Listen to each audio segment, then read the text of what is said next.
Old Mrs. Bentley was a saver. She saved tickets, old theater programs, bits of lace, scarves, railroad transfers, and such things. All the tags and tokens of her experience she saved. It was the huge regret of her life, in a way.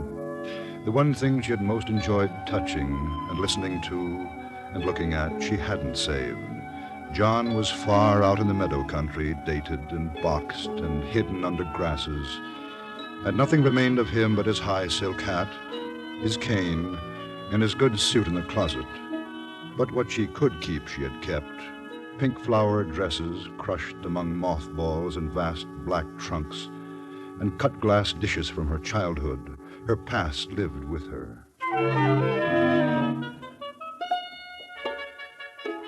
Then, the thing with the children. It happened in the middle of the summer. Mrs. Bentley, coming out to water the ivy on her front porch, saw the two cool-colored, sprawling girls lying on her green lawn, enjoying the immense prickling of the grass. At the very moment she was smiling down on them with her yellow mask face, around a corner like an elfin band came an ice cream wagon. The two girls sat up, turning their heads like sunflowers after the sun. The wagon stopped. There was an exchange of money for pieces of the original Ice Age. These she gave to the girls, who thanked her with snow in their mouths, darting from her buttoned-up shoes to her white hair.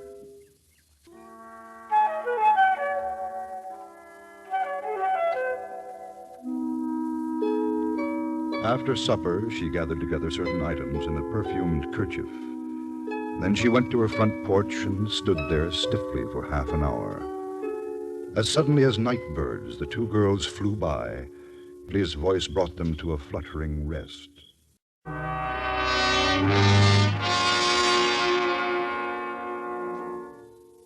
She lay awake for many hours into that night, among her trunks and trinkets. A night wind blew in the room. The white curtain fluttered against a dark cane, which had leaned against that wall near the other bric-a-brac for many years. The cane trembled and fell. Its gold ferrule glittered in the moonlight. It was her husband's opera cane. It seemed as if he were pointing it at her, as he often had, using his soft, sad, reasonable voice. Those children are right. They stole nothing from you, my dear. These things don't belong to you here, you, now. They belong to her, that other you, so long ago. And then, as though an ancient phonograph record had been set hissing under a steel needle, she remembered a conversation she had once with Mr. Bentley. Mr. Bentley, so prim, carnation in his whisk-broomed lapel. In the morning, I'll do something final about this and settle down to being only me and nobody else for many other year. That's what I'll do.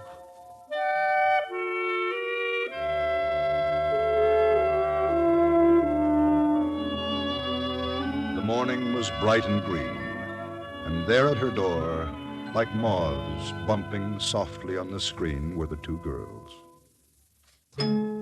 She led them down the hall to the library. Take this. The dress in which she had played the mandarin's daughter at 15. And this.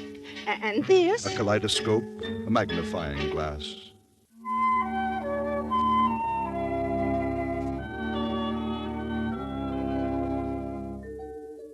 And now, on summer afternoons, you can see the two little girls like wrens on a wire on Mrs. Bentley's front porch. They sit in their cool dresses, not stirring, waiting for her. And when the silvery chimes of the ice cream man are heard, the front door opens, Mrs. Bentley floats out with her hand deep in the throat of her silver-mouthed purse, and for half an hour you can see them there on the porch, the two girls and the old lady, putting coldness into warmness, eating chocolate icicles, laughing.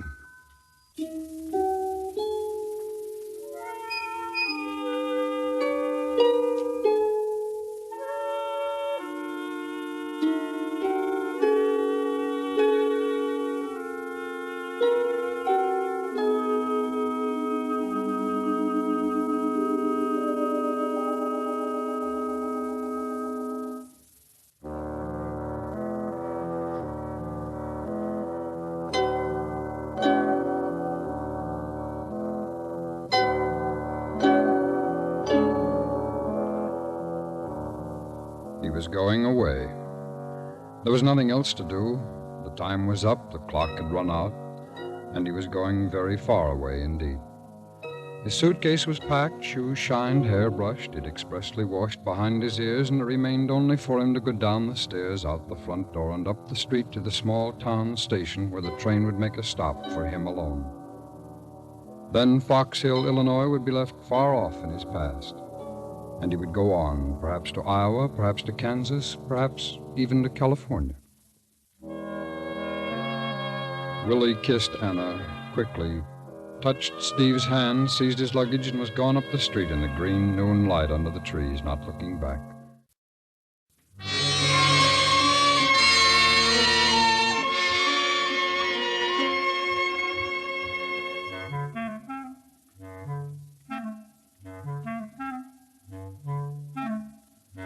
The boys were playing on the Green Park Diamond when he came by. He stood a little while among the oak tree shadows, watching them hurl the white, snowy baseball into the warm summer air. The boys' voices yelled, and the ball lit on the path near Willie. Willie dropped his bag and ran back. The white baseball was already up in the sun and plunging down to him. And away again to their white figures, up in the sun again, rushing, life coming and going in a pattern. He thought of the last 3 years, now spent to the penny, and the 5 years before that, and so on down the line. The baseball flying here, there. Mr. and Mrs. Robert Handlin, Creek Bend, Wisconsin, 1932, the first couple, the first year. Henry and Alice Bolts, Limeville, Iowa, 1935, the Smiths, the Eatons, Robinsons, 1939, 1945, husband and wife. No children, no children, no children. A knock on this door, a knock on that. The sandwich, a tall glass of cold milk, the smiling, the nodding, the comfortable, leisurely talking. The voices and the faces and the people and always the same first conversations, the years turning, flying away. The voice of Emily Robinson in her rocking chair in summer night darkness, the last night he stayed with her, the night she discovered his secret, her voice saying,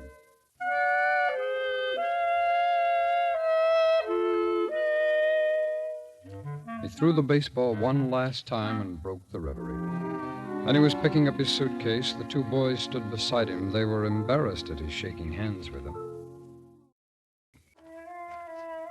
And he was walking off with his suitcase again, looking at the trees, going away from the boys and the street where he had lived.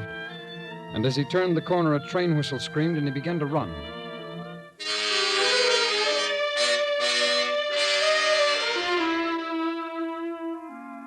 In the early morning, with the iron smell of the train around him and a full night of traveling shaking his bones and his body, he awoke and looked out on a small town just arising from sleep. A porter moved by, a shadow in shadows. Down the dark aisle, luggage lifted after him by the porter, and out into this smoking, steaming, cold beginning to lighten morning. He stood looking at the porter in the black metal train against the few remaining stars. Then, as the sun was rising, he began to walk very fast so as to keep warm down into the new town.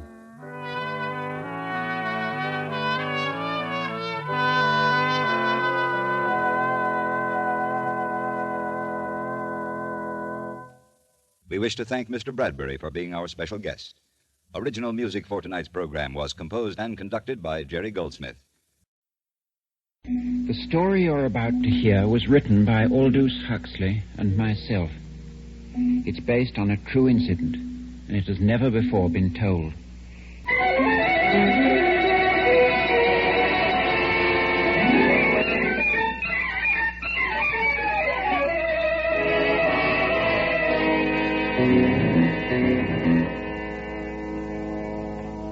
CBS Radio, a division of the Columbia Broadcasting System. Original music composed and conducted by Jerry Goldsmith.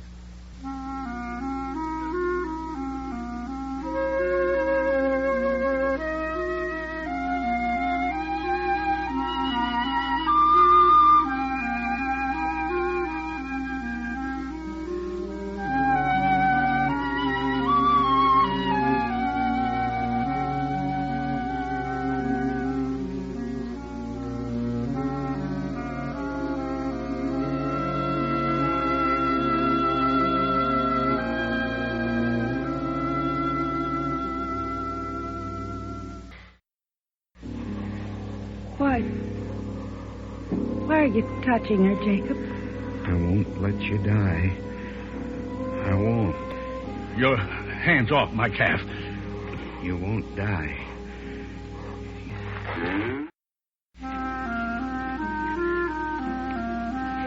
And Jacob healed the dog and a cat from another nearby ranch.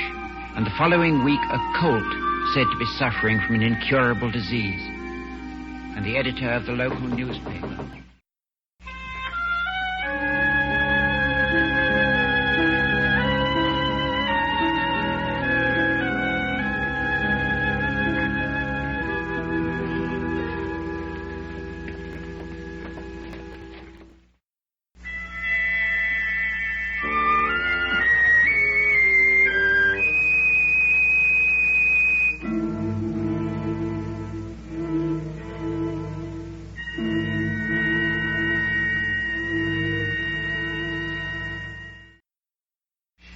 Get well.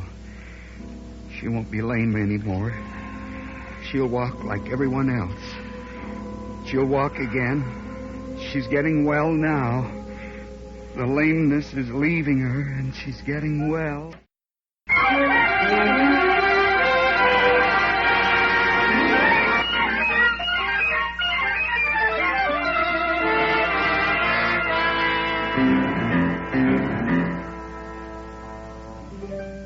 Sharon and Jacob left together for Los Angeles. But once there, they went their separate ways. For Sharon had only one goal, the opera. The weeks passed, and audition followed audition, and the response was always the same.